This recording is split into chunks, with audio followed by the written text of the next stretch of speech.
Team ಕೊಟ್ಟಿರ್ತಾವ ಅದಕ್ಕೆ.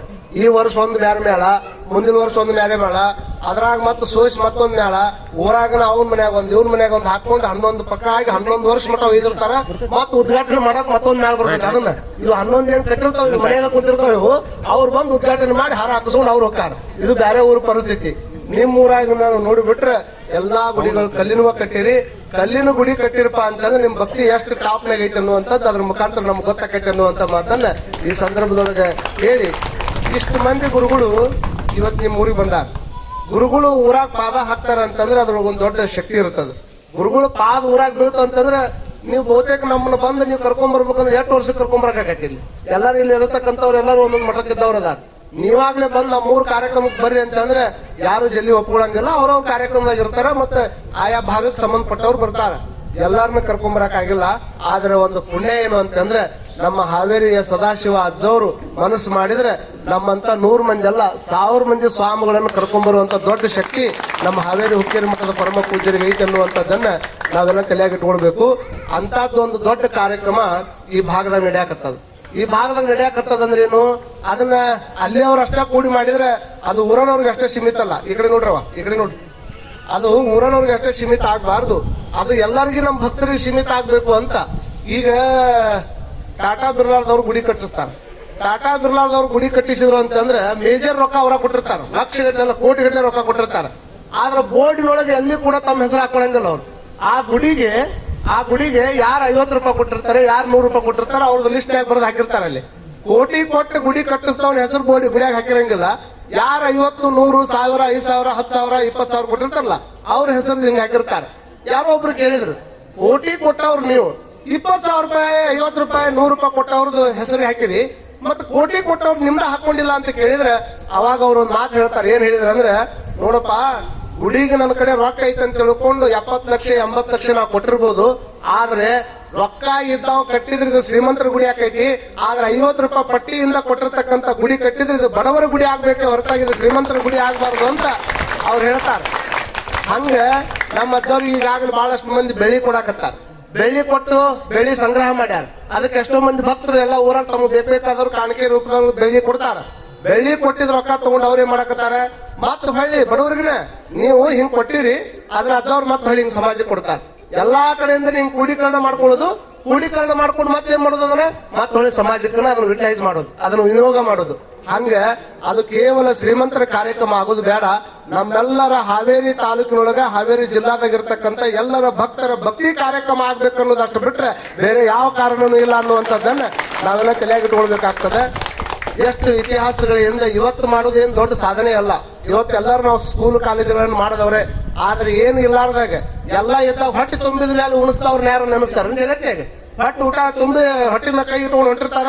ಮತ್ತೆ ಇತ್ತಿತ್ತ ಕೆಲವು ಮಂದಿ ಹಂಗಾದಾರ, ಹೊಟ್ಟಿ ಮೇಲೆ ಕೈ ಇಟ್ಕೊಂಡು ಊಟ ಆಗೈತೆ ಅಂತ ತಿಳ್ಕೊಂಡು ಅವ ಅಗದಿ ಊರಾಗ ಅಡ್ಡಾಡ್ತಿರ್ತಾನ. ಉಂಡ್ ಹೋಗ್ಬರ್ರಿ ಮಾವಾರ ಅಂತ ಕರೀಲ ಅವನ್ನ. ಇಲ್ಲ ಊಟ ಆಗೈತಂದ್ರೆ ಒಂದ ತುತ್ತು ಉಣ್ಬರ್ರಿ ಈಗಾರ ಮಾಡಿಲ್ಲ ಅಂತ ಕರೀದು. ಯಾವಂದು ಹೊಟ್ಟೆ ತುಂಬೈತೆ ಅವ್ನು ಒತ್ತಾಯ ಮಾಡಿ ಕರೀದು. ಇನ್ನೊಬ್ಬ ಹೊಟ್ಟೆ ಹಸ್ಕೊಂಡು ಕೈಯಾಗ ಒಂದ್ ಪಾತ್ರೆ ಹಿಡ್ಕೊಂಡು ಅವ 3 ದಿವಸದಿಂದ ಊಟ ಮಾಡಿಲ್ಲ, ಒಂದ್ ತುತ್ತು ಅನ್ನ ಹಾಕಂದ್ರೆ ಹೋಗ ಮುಂದೆ ಹೋಗ ಅನ್ನೋದಲ್ಲಿ.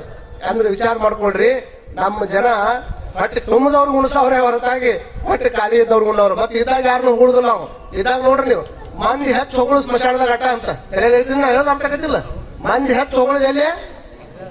ಸ್ಮಶಾನದಾಗ. ಅಂತ ಮನುಷ್ಯ ಇದ್ದನ್ರಿ, ಇಂಥ ಮನುಷ್ಯ ಇನ್ನೊಂದ್ 4 ದಿವಸ ಬದುಕಬೇಕಾಗಿತ್ರಿ. ಮತ್ ಅವ್ನು ಕೂಡ ಹಿಂದಿನ ದಿವಸ ಜಗಳ ಮಗನ ನೋಡ್ಕೊತೀನಿ ನಾಳೆ ಹೋಗೋಂಗ್ ಮಾಡ್ತೀನಿ ಅಂದಿರ್ತಾನೆ. ಇಲ್ಲಿ ಅಲ್ಲಿ ಹೋದ ಕೂಡಲೇ ಸ್ಮಶಾನದಾಗ ಒಟ್ಟು ಹೆಚ್ಚು ಹೊಗಳದು ಎಲ್ಲಿಪ್ಪ ನಮ್ಮ ಮಂದಿ ಅಂದ್ರೆ ಜೀವಂತ ಇದ್ದ ಹೊಗಳಲ್ಲ, ಸ್ಮಶಾನದಾಗ ಹೊಗಳ್ತಾರ. ಮತ್ ಅದ್ರಾಗ ಯಾವ್ದು ಬಂದು ಇಲ್ಲೋ ಜೀವ ಬಂದೈತಂದ್ರೆ ಮತ್ ಹುಟ್ಟಿಂದ ಮಗ ಮತ್ ಅಲ್ಲೇ ಚಲೋ ಮಾಡ್ತಾರ. ಕಾರಣ ಏನಂದ್ರೆ ಇದು ಮಂದಿ ಸ್ವಭಾವ ಇದು. ಅದಕ್ಕೆ ನಾ ಹೇಳುದೇನಂದ್ರೆ, ಏನು ಉಣಿಸ್ಬೇಕಾಗೈತಿ ಯಾರಿಗಿಲ್ಲಲ್ಲ, ಇಲ್ಲಾರ್ದಾಗ ಉಣಿಸ್ಬೇಕೆ ಹೊರತಾಗಿ ಹೊಟ್ಟೆ ತುಂಬದಾಗ ಉಣಿಸುವಂತದ್ದಲ್ಲ. ಇದ್ದಾಗ ಹೊಗಳ್ಬೇಕೆ ಹೊರತಾಗಿ ಸತ್ ಮೇಲೆ ಹೊಗಳುವಂತದ್ದಲ್ಲ. ಇದ್ದಾಗ ಚಲೋ ಮಾತಾಡ್ಬೇಕೆ ಹೊರತಾಗಿ ಸತ್ ಮೇಲೆ ಚಲೋತೆ. ಈಗ ಡಾಕ್ಟರ್ ಹೇಳ್ಯಾರಪ್ಪ, ಡಾಕ್ಟರ್ ಏನ್ ಹೇಳ್ಯಾರ, ಇಲ್ಲ ಇವ್ ಮಾತ್ ಬಂದಾಗ್ಯವು, ಇವ್ನ ಅಲ್ಲೇ ಮನಿ ಕರ್ಕೊಂಡು ಹೋಗ್ಬಿಡ್ರಿ, ಯಾವಾಗ ಯಾಕೆ ಅಲ್ಲಿ ಪ್ರಾಣ ಮನ್ಯಾಗ ಹೋಗೈತೆ ಅಂತ ಹೇಳಿ ಕಳಿಸ್ಯಾರ. ಅವ್ರು ಮನಿ ತಗೊಂಡ್ಬರ್ತಾರ. ಊರ ಸುದ್ದಿ ಆಕೈತಿ. ಊರ ಸುದ್ದಿ ಆದ ಕೂಡಲೇ ಮಂದಿ ಏನ್ ಮಾಡ್ತಾರ, ಒಂದೆರಡು ಸೀಟ್ ಬಂಡಲ್ಲ, ಒಂದಿಷ್ಟು ಒಣ ಬಾಳೆಹಣ್ಣು ಅವು ಎಲ್ಲ ಇದು ಆಗಿದ್ದು ಬಾಳೆಹಣ್ಣು ತಗೊಂಡು ಊರ್ ಮಂದಿ ಕಾಣುವಂಗ ಹಿಡ್ಕೊಂಡು ಅಡ್ಡಾಡ್ದವ್ನು ಮನಿ ಮುಂದೆ. ಎಲ್ಲಿ ಹೊಂಟಿದ್ದಿ? ಗೊತ್ತಿಲ್ಲ ನಿನ್ಗೆ ವಿಷಯ. ಅವ ಸುದ್ದಿ ಮಾಡೋದು ಎಲ್ಲಾರ್ಗೆ. ಇವಾಗ ಹಿಡ್ಕೊಂಡು ಹೊಂಟಿದ್ದಿ 2 ಬಾಳೆಹಣ್ಣು 2 ಸೀಟಿನ ಪಡ್ಕ ಊರ್ ಮಂದಿ ಮುಂದೆ ಹೇಳ್ಕೊಂತ ಅಡ್ಡಾಡ್ತಾನೆ. ಏನಂತ? ಇಲ್ಲ ಅವ್ ಮಾಯಕ್ ಬಂದಾಗ್ಯಾವ ಅದಕ್ಕೆ ಹೊಂಟೀನಿ. ಹೋಗಿದ್ದೆಲ್ಲ ಮಾತಾಡಿದ್ನ ನಾವ ಮಾತ್ ಬಂದಾಗ 8 ದಿವಸ ಆಗಿ ಮತ್ತೆ ಇವತ್ತು ಯಾಕೆ ಹೋಗಿದ್ದಪ್ಪ ನೀ ಬಾಳೆ ಹಿಡ್ಕೊಂಡು ಒಬ್ಬರನ್ನ ವಿಚಾರ ಮಾಡ್ಬೇಕಿಲ್ಲ. ಮಾತ್ ಬಂದಾಗ್ಯಾವ ಅಂತ ತಿಳ್ಕೊಂಡು ಹೇಳಿದ ಮೇಲೆ ಮಾತಾಡ್ಸಕ್ ಹೋಗ್ತಾರಲ್ಲ, ಮತ್ ಅವನ ಚಂದ ಮಾತಾಡ್ಬೇಕಿಲ್ಲ. ಎಂದೂ ಬರ್ಲಾರ್ದ ಇವತ್ತು ಬಂದಾನ, ಇಷ್ಟು ದಿವಸ ನನ್ ಕೂಡ ಜಗಳ ಮಾಡ್ಯಾನ, ಈಗ ನನ್ನ ಹತ್ರ ಬಂದಾನ, ನಾ ಒಂದಿಷ್ಟು ಏನು ನಕ್ಕೊಂತ ಸಾಯ್ಬೇಕಂತ ಅವ್ನು ವಿಚಾರ ಮಾಡಂಗಿಲ್ಲ. ಎಂದೂ ಬರ್ಲಾರ್ದ ಮಗ ನನ್ನ ಇಂಥ ಪರಿಸ್ಥಿತಿ ಒಳಗೆ ನೋಡಕ್ ಬಂದಾನ ಅಂತ ತಿಳ್ಕೊಂಡು ಹಾರ್ಟ್ ಬೀಟ್ ಹೆಚ್ಚು ಮಾಡ್ಕೊಂಡು ಹಾರ್ಟ್ ಅಟ್ಯಾಕ್ ಆಗಿ ಅವಾಜ್ ಆಯ್ತಾರ ಅಲ್ಲಿ. ಅಂದ್ರೆ ಇದ್ರ ಮೇಲೆ ಲೆಕ್ಕ ಹಾಕೊಡ್ರಿ ಮಂದಿ ಸ್ವಭಾವ ಹೆಂಗಾಗ್ಯಾವ ಅಂತ ನಾ ಹೇಳ್ಬೇಕಾಗಿರುವಂತದ್ದು. ಇದ್ದಾಗ ಮಾಡೋರು ರಗಡ್ ಮಂದಿ ಅದಾರ, ಇಲ್ಲಾರ್ದಾಗ ಮಾಡೋದೇನೈತಲ್ಲ ಅದಕ್ಕೆ ನಿಜವಾದ ಗುಣ ಅಂತಾರ. ವಿಚಾರ ಮಾಡ್ಕೊಡ್ರಿ. ಒಂದು ದೊಡ್ಡ ಯಾಗ ನಡೆದಿತ್ತು. ಯಾಗ ನಡೆದಂತ ಟೈಮ್ದೊಳಗೆ ಒಂದು ಇಣಿಚ್ ಬಂತಲ್ಲಿ. ಅದ್ರ ದೇಹ ಅರ್ಧ ಬಂಗಾರದಾಗಿತ್ತು, ಇನ್ನು ಅರ್ಧ ಬಂಗಾರದಾಗಿರ್ಲಿಲ್ಲ. ಅವಾಗ ಕೃಷ್ಣ ಪರಮಾತ್ಮ ಕೇಳಿದ್ನಂತ, ನೀ ಯಾಕೆ ಬಂದಿ ಇಲ್ಲಿ? ಇಲ್ಲ, ನನ್ನ ದೇಹ ಅರ್ಧ ಬಂಗಾರದಾಗೈತಿ, ಇನ್ನು ಅರ್ಧ ಭಾಗ ಬಂಗಾರದ ಮಾಡ್ಕೋಬೇಕಂತ ಇಲ್ಲಿ ಬಂದೀನಿ. ಅಲ್ಲೋ ಇಲ್ಲಿ ಬಂದ್ರೆ ಹೆಂಗ್ ಬಂಗಾರದ ಆಕತಿ? ಇಲ್ಲಿ ಹಂಗ ನೋಡಿಕೊಂಡ ಮಾಡ್ಕೊಂಡು ಬಂದಿನ ಈಗ ಅಂತದ್ ಇಣಿಚಿ ಹೆಂಗ? ಇಲ್ಲ, ನಾ ಹಿಂಗ್ ಹೊಂಟಿದ್ದೆ, ಹೋಗುವಂತ ಟೈಮ್ದೊಳಗ ಒಂದು ಕುಟುಂಬದ ಮನಿ ಮುಂದೆ ಹಾಸಿ ಹೊಂಟಿದ್ದೆ. ಎಷ್ಟು ಬಡತನ ಇತ್ತು ಅವ್ರಿಗೆ ಅಂತಂದ್ರ, ಯಾರಾದ್ರೂ ಒಂದು ಮುಟ್ಟಿಗೆ ಹಿಟ್ಟು ಕೊಟ್ರ ಅದ್ರಾಗ ರೊಟ್ಟಿ ಮಾಡ್ಬೇಕು 4 ಮಂದಿ ಅವ್ರು. ಮತ್ತೊಬ್ಬರು ಕೊಟ್ಟಿದ್ದು ಒಂದು ಮುಟ್ಟಿಗೆ ಒಳಗೆ ಹಿಟ್ಟಿನೊಳಗೆ ರೊಟ್ಟಿ ಮಾಡ್ಕೊಂಡ್ ತಿನ್ಬೇಕು. ಅಷ್ಟು ಕಷ್ಟದ ಪರಿಸ್ಥಿತಿ ಒಳಗಿದ್ದಾಗ ಇದ್ದ ಮುಟ್ಟಿಗೆ ಹಿಟ್ಟಿನೊಳಗೆ ರೊಟ್ಟಿ ಮಾಡ್ಬೇಕನ್ನೋ ಟೈಮ್ದಾಗನೆ ಮತ್ತೊಬ್ಬ ಯಾವನೋ ಭಿಕ್ಷಕ್ ಬಂದ.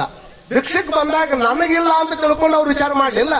ಇದ್ದಾಗ ನನಗ ಇಲ್ರಿ ನಾ ಎಲ್ಲಿಂದ ಕೊಡ್ಲಿ ಅಂತ ಸಹಜ ಅಂತೀವಿ ನಾವು. ಅವ್ರು ಹಂಗ ವಿಚಾರ ಮಾಡ್ಲಿಲ್ಲ. 4 ಮಂದಿ ಕೂಡ್ಕೊಂಡು ವಿಚಾರ ಮಾಡಿದ್ರು. ಅದ್ರಾಗ ಮನಿ ಹಿರಿಯ ಅಂದ, ನೋಡ್ಪಾ ನಿಮ್ ಹೊಟ್ಟಿಗೆ ನಾ ಕಾಲ್ ಕೊಡಂಗಿಲ್ಲ, ನನಗ ಈಗ ಅವ್ರ ಮನಿ ಮಠ ಬಂದಾರ, ಮನಿ ಮಠ ಬಂದಿಂತ ಟೈಮ್ದೊಳಗೆ ನಾನು ಹಂಗ ಕಳಿಸಿ ತಪ್ಪಕೈತಿ, ನನ್ನ ಪಾಲಿನ ಎಷ್ಟು ಬರ್ತೈತೆ ಅವ್ನು ಕೊಡ್ತೀನಿ, ನಿಮ್ಗೆ ಬಿಟ್ಟಿದ್ದದು ಉಳ್ಕಿದ್ ಕೊಡ್ಬೋದು ಬಿಡ್ಬೋದು ಅಂತ ಅಂದಾಗ ನನ್ನ ಪಾಲಿಂದ ಏನೈತಿ ಅದನ್ನ ಹಿರಿಯ ಕೊಟ್ಟ. ಹಿಂದ ಇದ್ದ ಮಗ ನಮ್ಮ ಅಪ್ಪನ ಕೊಟ್ಟಾನಂದ್ರ ಮಾಡಕ್ ನಾ ಯಾಕೆ ಕೊಡಬಾರ್ದು, ಅಪ್ಪನಕ್ಕಿಂತ ನಾ ಮುಂದಿರ್ಬೇಕಂತ ತಿಳ್ಕೊಂಡು ತನ್ನ ಪಾಲಿಂದ ತಗೊಂಡು ಅವನು ಕೊಟ್ಟ. ಇವತ್ತೊಂದ್ ದಿವ್ಸ ನನಗಿಲ್ಲ ಅಂದ್ರೆ ಏನಾಯ್ತು, ನಾಳೆ ಮತ್ತೆ ಕೊಡುವಂತ ಭಗವಂತ ದೊಡ್ಡವಾದಾನೆ, ಹೆಂಗಾದ್ರೆ ಕೊಡ್ತಾನಂತ ತಿಳ್ಕೊಂಡು ಅವನು ಕೊಟ್ಟ.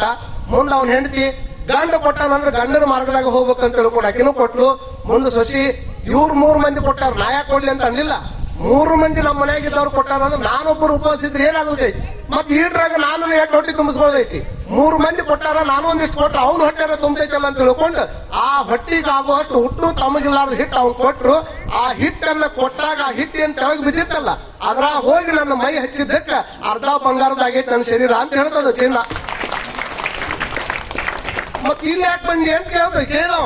ಇಲ್ಲಿ ಯಾಕೆ ಬಂದಿ ಅಂತ ಕೇಳಿದ್ರ ಅಲ್ಲಿ ಏನೂ ಇಲ್ಲಾರ್ದನ, ಯಾವುದೇ ಅಪೇಕ್ಷೆ ಇಲ್ಲಾರ್ದನ ಕೊಟ್ಟಿದ್ದಕ್ಕಾಗಿ ಅವ್ರ ಹಿಟ್ಟಾಗಿ ಬಿದ್ದಿದ್ದಕ್ಕೆ ಅರ್ಧ ಚಿನ್ನಾಗೈತಿ. ಇಲ್ಲಿ ದೊಡ್ಡ ಯಾಗ ಮಾಡಕತ್ತಾರ. ಈ ಯಾಗದೊಳಗೆ ಸಿಕ್ಕಾಪಟ್ಟಿ ಮಂದಿ ದಾನ ಮಾಡಕತ್ತಾರ. ಅಲ್ಲಿ ಅಟ್ಟು ಕೊಟ್ರನ ಇಟ್ಟಾಕುಂಡ ಆಗೈತಿ, ಮತ್ತೆ ಇಷ್ಟಾಕುಂಡ ದಾನ ಮಾಡೋರು ಇದ್ರಾಗ ಏನೋ ಬಿದ್ದು ಉಳಿಯಾಡಿದ್ರೆ ಚಿನ್ನ ಆಕೈತಿ ಅಂತ ಬಂದೀನಿ. ಮುಂದೆ ಚಂಜಿ ಮಠ ಆತ ಉಳಿಯಾಡಕತ್ತೀನಿ, ಒಟ್ಟ ನನ್ನ ಮೈ ಚಿನ್ನನ ಆಗಲ್ಲ ಅಂತ ಹೇಳ್ತದ. ಯಾಕಂದ್ರೆ ಅಲ್ಲಿ ಕೊಟ್ಟಿದ್ದು ನಿಸ್ವಾರ್ಥ ಇತ್ತು. ಇಲ್ಲೇನು ಯಾಗ ಕೊಡಕತ್ತಿದ್ರಲ್ಲ, ನನಗ್ ಬೇಕಂತ ತಿಳ್ಕೊಂಡು ಒಂದಿಷ್ಟು ಮಂದಿ ಬೇಡ್ಕೊಂತಾರಲ್ಲ, ನನಗ್ ಲಾಟ್ರಿ ಹಚ್ಚಿ ಬಂಪರ್ ಹಚ್ಚಿದ್ರೆ ನೀವು ಒಂದು ಜಂಪರ್ ಕೊಡಿಸ್ತೀನಿ ಅನ್ನೋ ಮಂದಿ ಬಾಳ ಹುಟ್ಟೈತಿ. ಇಂಥ ಮಂದಿನ ಭಯಂಕರ ಐತಪ್ಪ. ಇಷ್ಟು ಕೊಟ್ಟು ಇಷ್ಟು ಬೇಡವ್ರ ರಗಡ್ ಮಂದಿ ಅದಾರ. ಹೊರಗ್ ಕುಂತು 2 ರೂಪಾಯಿ ಬೇಡವನು ಭಿಕ್ಷುಕ ಅಂತ ಮಾತಾಡ್ತಾರ. ಅದ 2 ರೂಪಾಯಿ ಇಲ್ಲಿ ಒಳಗೆ ಹಾಕಿ ಒಳಗೆ ಹೋಗಿ 10 ರೂಪಾಯಿ ಹಾಕಿ 10 ಕೋಟಿ ಭಿಕ್ಷಾ ಬಿಡುವಂತ ದೊಡ್ಡ ಬೆಗ್ಗರುಗಳು ಇಲ್ಲಿ ಅದಾರ. ಹಿಂಗಾಗಿ ಇವ್ರ ಹಿಂದೆ ಏನು ಆಗುದಿಲ್ಲ ಅನ್ನೋದು ಸತ್ಯ ನನಗೆ ಗೊತ್ತಾಗೈತೆ ಅಂತ ತಿಳ್ಕೊಂಡು ಇಣಿಚಿ ಹೇಳುವಂತ ಪ್ರಯತ್ನವನ್ನು ಮಾಡ್ತಂತೆ. ನಿಜವಾದ ದಾನ ಅಂತಂದ್ರೆ ನಿಸ್ವಾರ್ಥತೆಯನ್ನ, ಸ್ವಾರ್ಥ ಇಲ್ಲಾರ್ದನ ನಿಸ್ವಾರ್ಥದಿಂದ ಯಾರು ಅರ್ಪಣೆ ಮಾಡ್ತಾರ ಅದಕ್ಕೆ ದಾನ ಅಂತ ಕರೀತಾರೆ. ಅಂತ ಎಲ್ಲರ ಭಕ್ತರ ಭಕ್ತಿಯ ನಿಸ್ವಾರ್ಥದ ಸೇವೆಯಿಂದ ನಡೆದಿರ್ತಕ್ಕಂಥ ಒಂದು ಅಪರೂಪದ ದಾಸೋಹ ಎಷ್ಟು ವರ್ಷ ಆಗೈತೆ ಅಂದ್ರೆ 75 ವರ್ಷ ಆಗೈತಿ. ಹೊಕ್ಕೇರಿ ಮಠದೊಳಗೆ 75 ವರ್ಷ. ಒಂದ್ ಜೋರು ಚಪ್ಪಾಳಿ ಹೊಡಿಬೇಕು ನಾವು. ಅದಕ್ಕೆ ಎಷ್ಟು ಮಂದಿ ಕಾಣಿಕೆ ಕೊಟ್ಟಾರ, ಎಷ್ಟು ಮಂದಿ ದವಸ ಧಾನ್ಯ ಕೊಟ್ಟಾರ. ಇಷ್ಟೆಲ್ಲಾ ಮಂದಿ ಕೊಟ್ಟು ನಮ್ಮ ಅಜ್ಜವ್ರಿಗೆ ಗೊತ್ತಿತ್ತು, ಹಿಂದಿಲ್ ಶಿವಲಿಂಗ ಅಜ್ಜವ್ರಿಗೆ, ನಮ್ಮ ರೈತರ ಜೀವಾಳ ಅಂದ್ರೆ ಎತ್ತುಗಳು, ಜಾನುವಾರುಗಳು, ಅದ್ರ ಜಾತ್ರೆ ಮಾಡ್ಬೇಕು. ಈಗ ಎಷ್ಟೋ ಮಂದಿ ನೀವು ಹಾವೇರಿ ಜಾತ್ರೆಗೆ ಎತ್ತು ಬಂದಿರಿಲ್ಲ, ಯಾರು ಹುಟ್ಟು ಹಾಕಿದ್ರು ಅದನ್ನ? ಯಾರು ಹುಟ್ಟು ಹಾಕಿದ್ರಿ? ಮತ್ತೆ ಹೇಳ್ರಲ್ಲ ಅದನ್ನ, ಯಾರು ಹುಟ್ಟು ಹಾಕಿದ್ರು ಅದನ್ನ? ಎಲ್ಲಾರು ಹೇಳ್ಬೇಕು ಅದನ್ನ, ಯಾರು ಹುಟ್ಟು ಹಾಕಿದ್ರು? ಇದು ಬೇಕಾಗಿತ್ತು ನಮ್ಗ. ಹುಟ್ಟು ಹಾಕಿದ್ದು ಅವ್ರ ಅದನ್ನ. ಯಾಕಂದ್ರೆ ನಮ್ಮ ರೈತರ ಪರಿಸ್ಥಿತಿ ಗೊತ್ತಿತ್ತು. ಅಲ್ಲಿ ಇಲ್ಲಿ ಹೋಗ್ಬಾರ್ದಲ್ಲ, ನಮ್ಮ ರೈತರಿಗೆ ಇಲ್ಲೇ ಒಳ್ಳೆ ಉತ್ತಮವಾಗಿರ್ತಕ್ಕಂಥ ತಳಿಗಳು ಸಿಗ್ಬೇಕನ್ನೋ ಕಾರಣಕ್ಕೆ ರೈತರ ಬಗ್ಗೆ ಎಷ್ಟು ದೂರದೃಷ್ಟಿ ಇತ್ತು ವಿಚಾರ ಮಾಡ್ಕೊಳ್ರಿ. ಅದ್ರ ಜೊತೆಗೆ ಶಿಕ್ಷಣ ಕೊಟ್ರು, ಅದ್ರ ಜೊತೆಗೆ ದಾಸೋಹ ಕೊಟ್ರು, ಅದ್ರ ಜೊತೆಗೆ ಜಾನುವಾರುಗಳನ್ನ ಕೊಟ್ರು. ಈ ನಾಡಿನೊಳಗೆ ಭಕ್ತರಿಗೆ ಏನು ಬೇಕು, ಸ್ವಂತಕ್ಕೆ ಏನು ಇಲ್ಲ, ಸಮಾಜಕ್ಕಾಗಿನೇ ಎಲ್ಲ ಅನ್ನುವಂತ ರೀತಿ ಒಳಗೆ ಬದುಕಿದವರು ಹಾವೇರಿ ಶಿವಲಿಂಗ ಅಜ್ಜವ್ರು ಅನ್ನುವಂಥದ್ದನ್ನು ನಾವೆಲ್ಲರೂ ತಲೆಯಾಗಿ ಇಟ್ಕೊಳ್ಬೇಕಾಗ್ತದೆ. ಅವ್ರ ಮಾದರಿ ಒಳಗನ ಅಜ್ಜವ್ರಿಗೆ ಈ ಬೆಳ್ಳಿ ತುಲಾಭಾರ ಮಾಡಕತ್ತಾರೆ. ಹಿಂದಿನ ಅಜ್ಜವ್ರದ್ದು ಬಂಗಾರ ತುಲಾಭಾರ ಆಗಿತ್ತು. ಭಕ್ತರು ಶಿವಯೋಗಿಯನ್ನು ಕುಂದರ್ಸಿ ಕೆಲವು ಮಂದಿ ಬಂಗಾರದಾಗ ಮಾಡ್ತಾರ, ಕೆಲವು ಮಂದಿ ಬೆಳ್ಳಿ ಒಳಗ್ ಮಾಡ್ತಾರ. ಮುಳುಗುಂದದ ಬಾಲಲೀಲ ಮಹಾಂತ ಶಿವಯೋಗಿಗಳು ಒಂದು ಮಾತನ್ನ ಹಾಡ್ತಾರ. ಶಿವಯೋಗಿ ಸಾಕ್ಷಾತ್ ಶಿವನಾದ ಕಾರಣದಿ ಅವನಿ ಭೋಗಗಳೆಲ್ಲ ಆತನಿಗೆ ತೃಣಗಾಂಬವು ಅಂತ. ಎಷ್ಟು ಚಂದ ಐತಿ ನೋಡ್ರಿ ಇದು. ಶಿವಯೋಗಿ ಸಾಕ್ಷಾತ್ ಅವ ದೇವರ ಆದ ಕಾರಣ ಈ ಭೂಮಿ ಮೇಲೆ ಇರ್ತಕ್ಕಂಥ ಏನು ಭೋಗಗಳದಾವಲ್ಲ ಇವೆಲ್ಲ ಆತನ ಹುಲ್ಲು ಕಡ್ಡಿ ಸಮಾನ. ಏನು ಹೊದಿಸಿದಾರೇನು, ಏನು ಮೆರೆಸಿದಾರೇನು, ಮಾನವರಿಗೆ ಆ ಪುಣ್ಯ ಫಲಗಳೆಂದು. ನೀ ಏನು ಬೆಳ್ಳಿ ಕೊಟ್ರು ನಿನಗ ಬರ್ತೈತೆ ಹೊಳ್ಳಿ, ನೀ ಬಂಗಾರ ಕೊಟ್ರು ನಿನಗ ಬರ್ತದ, ನೀ ಮತ್ ರೊಕ್ಕ ಕೊಟ್ರು ನಿನಗ ಬರ್ತದ, ದವಸ ಧಾನ್ಯ ಕೊಟ್ರು ನಿನಗ ಬರ್ತದ. ಏನು ಹೊದಿಸಿದಾರೇನು, ಏನು ಮೆರೆಸಿದಾರೇನು, ಮಾನವರಿಗೆ ಆ ಪುಣ್ಯ ಫಲಗಳೆಂದು. ಶಿವಯೋಗಿ ಸಾಕ್ಷಾತ್ ಶಿವನಾದ ಕಾರಣದಿ ಅವನಿ ಭೋಗಗಳೆಲ್ಲ ಆತನಿಗೆ ತೃಣಗಾಂಬವು.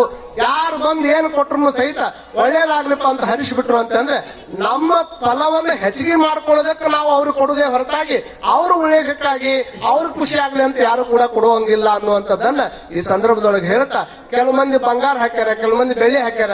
ನಿಮ್ಮ ಮನೆ ತೊಟ್ಟಲ್ಲ ಹುಡುಗನ ಹಾಕ್ತಿರಲ್ಲ, ಯಾವ್ದಾರ ಹುಡುಗ ನನ್ ಬಂಗಾರ ಹಾಕಂತ ಹೇಳಿತೇನೆ, ಯಾವ್ದಾರ ಹುಡುಗ ನನ್ ಬೆಳ್ಳಿ ಹಾಕಂತ ಹೇಳಿತೇನೆ, ಯಾವ್ದಾರ ತೊಟ್ಟಲ್ಲ ಬಂಗಾರ ತೊಟ್ಟಲ್ಲಾಗ ಹಾಕಂತ ಹೇಳಿತೇನೆ. ನಿಮ್ಗೆ ನಿಮ್ಮ ಆನಂದ ಅದ. ನನ್ನ ಮಗನ ಬಂಗಾರ ತೊಟ್ಟಲ್ಲ ಹಾಕ್ಬೇಕು, ನನ್ನ ಮಗನ ಮೇಲೆ ಬಂಗಾರ ಹಾಕ್ಬೇಕು, ನನ್ನ ಮಗನ ಮೇಲೆ ಬೆಳ್ಳಿ ಹಾಕ್ಬೇಕು ಅನ್ನುವಂತ ಆನಂದ ತಾಯಿ ತಂದಿಗೆ ಹೆಂಗ ಇರ್ತದ, ಹಂಗ ಗುರುವಿನ ಮೇಲೆ ಬಂಗಾರ ಆಗ್ಲಿ, ಗುರುವಿನ ಮೇಲೆ ಬೆಳ್ಳಿ ಆಗ್ಲಿ, ಗುರುವಿಗೆ ಕಾಣಿಕ ಆಗ್ಲಿ, ನನಗ ಆನಂದ ಆಗ್ಲಿ ಅಂತ ಕೊಡೋದೇ ಹೊರತಾಗಿ ಅವ್ರಿಗೆ ಆನಂದ ಕಾಣಲಿ ಅಂತ ಕೊಡೋದಲ್ಲ. ಯಾಕಂದ್ರೆ ಅವ್ರು ಸಮಾಜದ ಮಗ ಆಗಿರೋದ್ರಿಂದ ಮನಿ ಮಗಗೆ ಹಾಕಿ ಹೆಂಗ್ ಸಂತೋಷ ಪಡ್ತೀರಿ, ಇವರು ಸಮಾಜದ ಮಕ್ಕಳು, ಅವ್ರ ಮೇಲೆ ಹಾಕಿ ನಾವು ಆನಂದ ಪಡಾಕೆ ಹೊರತಾಗಿ ಅದು ಅವ್ರ ಆನಂದಕ್ಕಾಗಿ ಅಲ್ಲ ಅನ್ನುವಂತ ಮಾತನ್ನು ಹೇಳ್ತಾ, ಅಂತದೊಂದು ದೊಡ್ಡ ಕಾರ್ಯಕ್ರಮ ಡಿಸೆಂಬರ್ 9ರಿಂದ ಪ್ರವಚನ ಪ್ರಾರಂಭ ಆಗ್ತದೆ. ನಾಡಿನ ಹೆಸರಾಂತ ಒಬ್ಬ PhD ಮಾಡಿರ್ತಕ್ಕಂಥ ಮಹಾಸ್ವಾಮೀಜಿ ಅವರು ಈ ನಾಡಿನೊಳಗೆ ಬಂದು ಅದ್ಭುತವಾಗಿರ್ತಕ್ಕಂಥ ಪ್ರವಚನ ಸಾರವನ್ನ ಹೇಳ್ತಾರ. ಅಂತ ಪ್ರವಚನಕ್ಕೆ ಎಲ್ಲರೂ ಬರ್ತೀರಿ? ಎಲ್ಲಾರು ಬರ್ತೀರೇನ್ರಪ್ಪ? ಹೆಂಗ್ ಬರೋರು? ಟ್ರ್ಯಾಕ್ಟರ್ ಇದಾವಲ್ರಿ, ಟ್ರ್ಯಾಕ್ಟರ್ ಇದ್ರೆ ಟ್ರ್ಯಾಕ್ಟರ್ ಯಾರ ಕಡೆ ಟ್ರ್ಯಾಕ್ಟರ್ ಅದಾವಲ್ಲ ಒಂದಿಷ್ಟು ದಿವಸ ಒಂದೊಂದ್ ಎರಡು ಟ್ರ್ಯಾಕ್ಟರ್ ಬಿಟ್ಕೊಂಡು ದಿವಸ ಪ್ರಸಾದ ಇರ್ತೈತಿ. ದಿವಸ ಬಹಳಷ್ಟು ಹಳ್ಳಿ ಮುಂದೆ ಉಂಡಿ ತರಕತ್ತಾರ, ಮಾದ್ಲಿ ತರಕತ್ತಾರ, ಕರ್ಚಿಕಾಯಿ, ಕರ್ಗೇಡಬ ಏನೇನು ಮಾಡ್ಕೊಂಡ್ ಬರ್ತಾರ. ಎಲ್ಲಾ ಮಾಡ್ಕೊಂಡ್ ಬಂದ್ ಅಲ್ಲಿ ದಾಸೋಹದು. ಇಂಥದ್ದೊಂದು ಪರ್ವವನ್ನ ಹಾವೇರಿ ಅಂದ್ರೆ ಬರೀ ಕಲ್ಯಾಣದಾಗ ಇಂಥದ್ದೊಂದು ದಿವಸ ಲಕ್ಷದ ಮೇಲೆ 96,000 ಜನಕ್ಕೆ ನಿತ್ಯನೂ ಪ್ರಸಾದ ನಡೀತಿತ್ತು. ಅಂತದ್ದೊಂದು 21 ದಿವಸದಾಗ ಲಕ್ಷಾಂತರ ಜನಕ್ಕೆ ಊಟ ಮಾಡಿಸುವಂತದ್ದು, ದಾಸೋಹ ಮಾಡಿಸುವಂತ ಒಂದು ಅಪರೂಪದ ಕಾರ್ಯಕ್ರಮ ಅದು ಹಾವೇರಿ ಮಠದೊಳಗೆ ನಡೀತದೆ. ಆ ಎಲ್ಲಾ ಕಾರ್ಯಕ್ರಮಕ್ಕೆ ನಿಮ್ಮೂರು ಏನ್ ಬಹಳ ದೂರ ಆಗುದಿಲ್ಲ. ಹಾಗಾಗಿ ತಾವೆಲ್ಲ ದಿನನಿತ್ಯ ಬರ್ಬೇಕನ್ನುವಂಥದ್ದು ನಮ್ಮ ಆಗ್ರಹ. ಒಂದು ದಿವಸ ವಿಶೇಷವಾಗಿ ನಿಮ್ಮೂರಿಗೆ ಕೊಡ್ತೀವಿ ನಾವು. ಮೂರ್ ಊರು ಕುಡ್ಕೊಂಡು ಒಂದೊಂದ್ ದಿವಸ 3 ಹಳ್ಳಿಯವರು ಬರ್ತಾರ. ಒಂದ್ ಹಳ್ಳಿಗೆ ನಾವೆಲ್ಲ ಹೇಳಿ ಗುರುಗಳು ಬಂದ್ರು ಹೋದ್ರು ಅಂತಂದ್ರೆ ಬಹಳಷ್ಟು ಮಂದಿ ಗೊತ್ತಿರ್ಲಿ. ಒಂದ್ ಜೋಳಿಗೆ ಹಿಡ್ಕೊಂಡ್ ಬಂದಾರ ಅಜ್ಜಾರ್. ಈ ಜೋಳಿಗೆ ಎಲ್ಲವನ್ನು ಕಲಿಸುತ್ತ, ಕೊಡುದನ್ನು ಕಲಿಸುವಂತ ಜೋಳಿಗೆ ನಮ್ಮ ಹತ್ರ ಬೇಕಾದಷ್ಟು ಐತೆ ಅಂದ್ರೂ ಸಹಿತ ಬಂಗಾರ ಕಟ್ಕೊಂಡ್ ಬಂದೀವಿ ನಾವಿಲ್ಲ. ನಾವು ಮತ್ತೊಂದ್ ಸಾಲಿ ಕಟ್ಕೊಂಡ್ ಬಂದೀವಿ, ಮತ್ತು ಸ್ವಾಮಿಗಳ ಕೈಯಾಗೇನ್ ಹಿಡ್ಕೊಂಡ್ ಬರ್ಬೇಕ, ಜೋಳಿಗೆನ ಹಿಡ್ಕೊಂಡ್ ಬರ್ಬೇಕು. ಅದಕ್ಕೆ ಭಕ್ತರ ಹಾಕ್ಬೇಕು. ಭಕ್ತರ ಹಾಕಿದ ಅದು ಎಟ್ಟರೆ ಇರ್ಲಿ, ಇದ್ರಾಗ ಎಷ್ಟೋ ₹1 ಹಾಕ್ಯಾರ, ₹2 ಹಾಕ್ಯಾರ. ಈ ಜೋಳಿಗೆ ಒಳಗೆ ಎಷ್ಟು ಹಾಕಿದ್ರು ಸಹಿತ ₹1 ಹಾಕಿದ್ರು ಸಹಿತ ₹1 ಕೋಟಿ ತಯಾರು ಮಾಡುವಂತ ಶಕ್ತಿ ಈ ಪುಟ್ಟ ಜೋಳಿಗೆಗೆ ಐತೆ ಅನ್ನುವಂಥದ್ದನ್ನು ನಾವೆಲ್ಲರೂ ತಲೆಯಾಗಿಟ್ಕೊಳ್ಬೇಕಾಗ್ತದೆ. ಇದು ಕೇವಲ ನಿಮ್ಮ ರೊಕ್ಕ ಭಿಕ್ಷಾ ಬೇಡೋದಕ್ಕೆ ಬಂದಿರುವಂತ ಜೋಳಿಗೆ ಅಲ್ಲ, ನಿಮ್ಮ ಭವನೆಗಳನ್ನ ಬೇಡೋದಕ್ಕೆ ಬಂದಿರುವಂತ ಜೋಳಿಗೆ, ನಿಮ್ಮ ಭವನೆಗಳನ್ನ ಬೇಡೋದಕ್ಕೆ ಬಂದಿರುವಂತ ಜೋಳಿಗೆ. ಕೆಲವು ಮಂದಿಗೆ ಕೊಟ್ಟು ರೂಢಿ ಇರುವುದಿಲ್ಲ, ಕೆಲವು ಮಂದಿ ಒಟ್ಟು ರೂಢಿ ಅನ್ನೋದೇನು ರೊಕ್ಕ ಪಕ್ಕ ಬಿಡ್ರಿ ನೀವು. ಆ ಮಾತು ಬೇರೆ. ಯಾವನೋ ಒಬ್ಬ ಹಗೆದಾಗ ಬಿದ್ದ ಅವ್ನು ಎತ್ತಾಕ್ಬೇಕಂತೇಳಿ ಎಲ್ಲರ ಕೈ ಕೊಡು ಅನ್ನಕತ್ತಾರ. ಕೈಯ ಕೊಡುವಲ್ಲ, ಕೊಟ್ಟ ರೂಢಿ ಇಲ್ಲಲ್ಲ. ಅವ ಕೈ ಮ್ಯಾಗ ಎತ್ತಿದ್ರೆ ಕೈ ಕೊಟ್ರೆ ಮ್ಯಾಗ ಎತ್ತಾರ ಅವನ್ನ. ಅವ ಒಟ್ಟ ಎತ್ತಕತ್ತ ಇಲ್ಲ, ಯಾಕ ಕೈ ಎತ್ತಿ ಅವ್ನ ಕೈಯಾಗ ಕೊಟ್ರಲ್ಲ ಕೊಟ್ಟಂಗಲ್ಲ ಅಂತ ಅವ್ನ ತಲೆಯಾಗ ತಾನ ಬಿದ್ದಾನ. ಅವ್ನ ಎಬ್ಸ ಕೈಯಾಗ ಕೊಡುವಲ್ಲ ಅಂದ್ರೆ ನಿನ್ನ ಮಕ್ಕಳನ್ನ ರೊಕ್ಕ ಕೊಡ್ತಾನಂತ ಮಾಡ್ರಿ ನೀವು.